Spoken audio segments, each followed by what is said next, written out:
Hello, and welcome once again to the Dental Marketing Mastery Series. This podcast is brought to you by dentalwebcontent.com and New Patients Incorporated. I'm Howie Horrocks, the founder of New Patients Incorporated. Along with me once again is my friend and partner and the president of New Patients Incorporated, Mark Dilatush. Hello once again. We've got another great podcast for you, and with me today is my good buddy Mark Dilatush. How you doing today? Hey, Howie. How are you? I'm wonderful. Good. How is, what is it, the end of September? How's the weather in Las Vegas? Well, we're going to be in the low 90s to the high 80s today. So. Oh, that's all right. That's all right. You guys getting wind? A little bit here and there. We're heading into the monsoon season. That sounds like it. That actually doesn't sound too bad. If there's no humidity, that sounds pretty nice. You got lots of trees and lots of color on your trees yet? Yeah, we got a bit of that. Yeah, you're lying. I know you don't have trees there. You don't have trees and you don't have color. Oh, you busted me. No, we don't have trees. I know. So what are our topics today? Well, I think we'd like to talk about how a dentist would go about introducing a new service. Wow, that's very broad and very general. And I'll tell you something. I'm going to say that's probably 30 or 40% of our new client requests, really. Yeah, It's John or Jane Q dentist, been in practice 15, 18 years, kind of comfortable with things the way they are. But they've gotten to the point where they realize that there's, their 30 to 32 treatment chair hours a week can be better spent doing more impactful, fun dental things. Yes, right. Than your basic 2 or 3 surface composite. I think there's a boredom line somewhere around the year 15 to 18. I think that every dentist reaches that at some point. And then they wish or aspire to do more meaningful or more fun or more challenging, whatever, something more interesting to them and something more impactful on the patient type of care. So they go take the courses for it and normally come back all jacked up, like they just got their new uniform for their T-ball league when they were 4. They come running into the room. I'm ready. Yeah. Not me first. I'm ready to go. And that's great. That's awesome. We're all of us here at NPI are proud as hell of all of you who spend your time and away from the practice learning about things to add to your practice's marketing mix. It's wonderful. So with that as the backdrop, you're not odd if you are in that situation. You're actually in the majority of the people that we either hear from initially or certainly are clients of ours on an ongoing basis. Most of our clients have reached that. We actually have some clients that only do what they initially said, I want to expand this part of my practice, and now that's all they do. Yeah. That there's a great little story there. I won't mention any names, but a longtime client of ours, he came to us. He has an associate to do all of the quote unquote regular dentistry. He just wanted to do sleep apnea and short-term ortho. That's all he wanted to do. Right. So, we designed a marketing plan for him and, went after that goal for him. And then, I guess it took probably a good full 2 years. But for a long time now, many years now, that's all he does. Yeah, he doesn't know what a burr sounds like. No. There's no handpiece involved. Oh, I know. It's great. So, and then he's out he's doing stuff. He's teaching people. He's teaching other dentists. Yeah. And then he's saving lives, through his sleep apnea practice. So that's where he gets his juice. And that's not a common outcome by any stretch. It's just one of them. But anyway, so the bottom line is there absolutely is a way or ways to reach out to your local community. and tell them about this wonderful new service you're offering. Howie and I will tell you that unless it's cleanings or fillings or extractions, there's about a 90% chance your local community doesn't know what you're talking about. So it will be news to them, might not be news to you, might not be news to other dentists. But many of the most, what would you say, Howie? Probably the recent advancements in dentistry from the last 20 years are very likely, and certainly statistically, are news. Oh, absolutely. To most dental consumers, because dentists are famous for keeping things to themselves. Well, yeah. Well, I mean, we know that's from, the consumer study we did. Not too long ago. And you talk about, we talked about this before, how long's an intraoral camera been available? How about 25 years, know?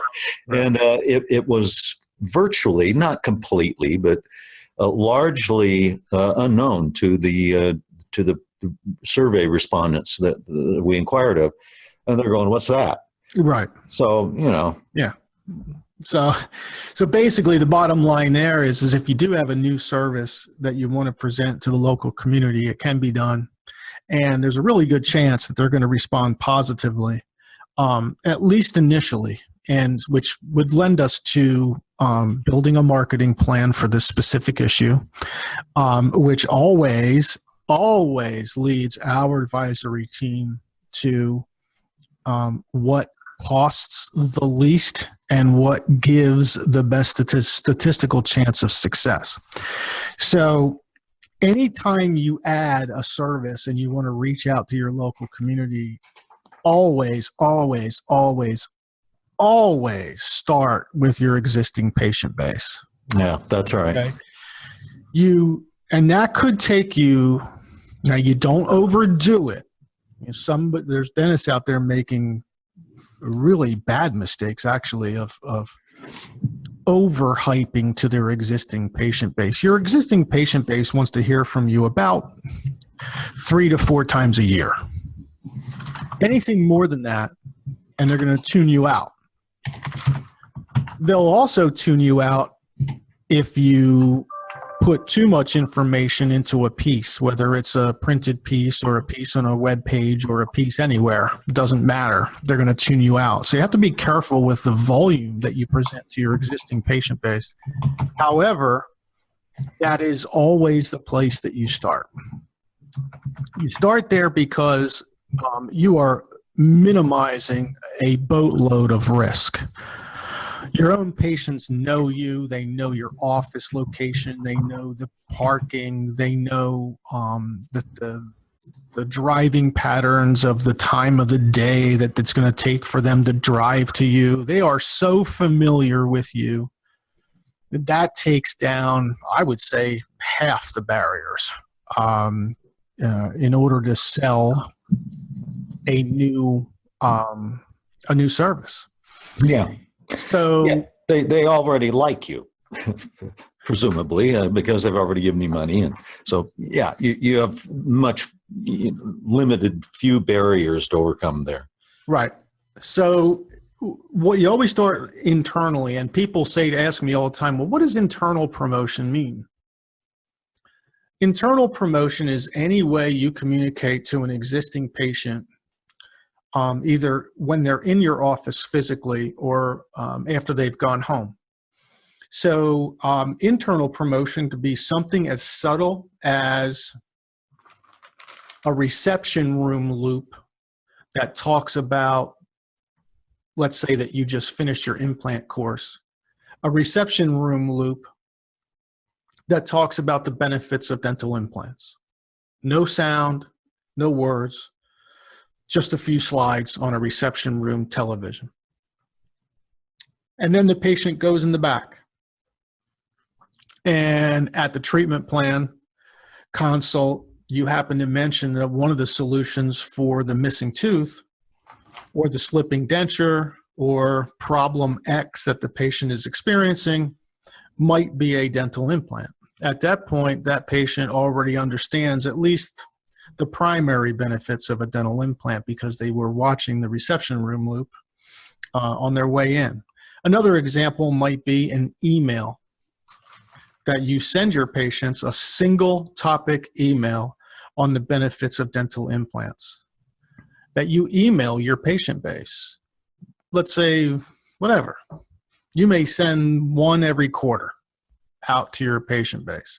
One of them should be about the benefits of dental implants. You may have patients who have parents that have slipping dentures. There's another thing dentists miss, is they miss the prospects of viral interest. In other words, if you're promoting slipping dentures to a 40-year-old mom who has all her teeth, you think that's of no value. That could be of tremendous value if that 40-year-old mom with all her teeth has a 65-year-old mom with slipping dentures. Okay. Yeah. So, don't underestimate the power of spreading the word. That's my point. Okay. Another really great avenue to promote through is through your social media. Not only your social media, specifically to your established patients. Did you know that you could upload your emails into your social media platforms and find all those, have it find all those people for you? I bet you didn't, but you can, right? You can promote to those folks through your social media, and you might be gaining some non-existing patient exposure on the benefits of dental implants using my example. So internal promotion is something that it should never end. You should never have a existing patient, walk into your office and present dentistry that you didn't do. Yeah. Yeah. That's always a big surprise when, some patient shows up for their recare and they've got a nice bunch of veneers that you didn't do. Right. Exactly. Right. Because they didn't know you were that kind of dentist. It's not their fault. Yeah. Yeah. That's a practice-wide failure to communicate is what that is. Exactly. So the first step in promoting a new service is internal, and we don't want to belabor the point, but we also don't want it to get missed because a lot of dentists miss it. So that's the first place you go, and that's where you're going to get your first success, and that's where you're going to do your first 5 or 6 or 10 implant cases, and that's where you're going to get better at it, and that's where you're going to get the rest of your coursework done. And then once you get the internal down, that doesn't go away. It just stays relatively consistent through the years, and you start to branch out. And you start to add the benefits of dental implants to all of your external promotion. You may have a website. You need a dental implant webpage for sure. Dental implants need to be in your navigation on your homepage. You need dental implants promoted on your social media from time to time, maybe once every 2 months or so, in different ways, using words, pictures, video, animated video, what have you. You need to keep that message out there and keep it consistent. You may want to expand your horizons and do some targeted PPC campaigns, pay-per-click campaigns through Facebook, and target the local Facebook users who are of a certain age, who are of a certain driving distance to your practice, and introduce the benefits of implants to them. There are millions. You may want to create a senior mailer, that guy we were talking about before. That's one of the ways. The dentist that we were talking about prior that does nothing but sleep apnea and 6-month smiles or short-term ortho. One of the ways that he got there was through a senior mailer, which is a direct mailer, properly targeted ages and household income, creditworthiness, and so on and so forth, and properly designed and properly delivered to basically only the people you want to reach. You don't want to reach anybody else. You just want to reach those types of people. Right. And that worked real well, right? So it's not one of those things, doctors. It's in marketing, it's almost never one thing. It's always the proper combination of things, plural, right? That gets you to where you want to go. Also, Mark, I might add that there are, there's sort of call them subcategories. Let's say you already do implants. Okay. But now you've learned that there's a new all-on-4 procedure, right? Right. Kind of all the rage. We've just been doing some videos on those just recently.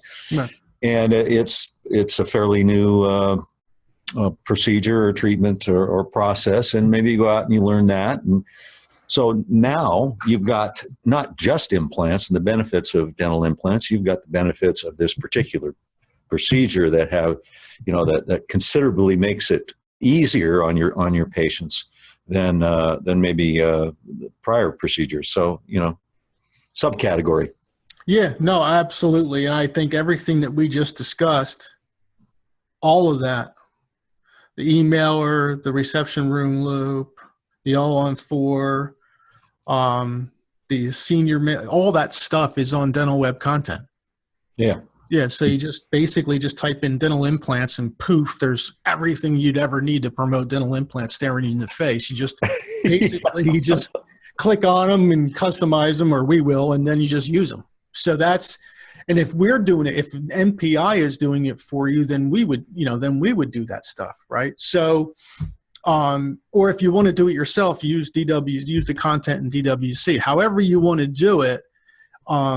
I guess the bottom line with promoting a new service is that it's never one thing. You always start with internal.